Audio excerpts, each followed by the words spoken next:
The one thing that I think is probably the most dangerous thing in your kitchen that you're not aware of, that you don't think about, is salt. Okay, salt can actually shrink your brain. You have a normal amount of salt in your body. Well, the recommendation by the World Health Organization is less than 5 grams of salt per day. Okay, less than 5 grams. The average person consumes between 10 to 20 grams of salt per day. So we're way, way above the recommended amount of salt that we should be consuming. You don't need it. Your body already has enough salt. And if you want to reduce inflammation in your brain, get rid of the salt. It's called sodium chloride. It's called potassium. Potassium is probably the most important electrolyte that you need in your body.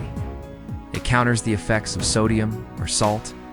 So if you have a lot of potassium in your diet, you can actually counteract all the bad effects of salt. The next video that I want you to watch is the one on potassium. Check it out.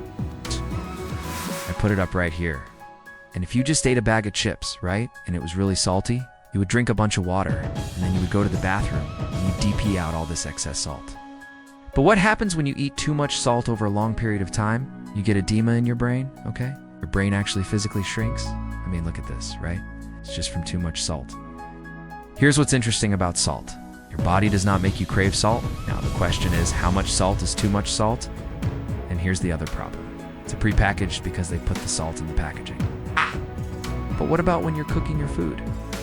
You put salt on your food when you're cooking it, but then you also taste it.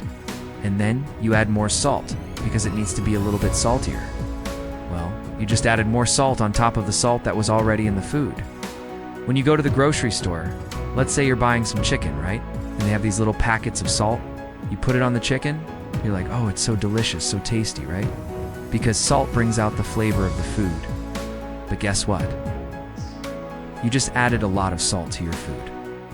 And when you add a lot of salt, what happens to the chicken? It swells up. Okay? It becomes bigger. That's called edema. It retains water. So when you eat salty foods, you're going to retain water, especially in your brain.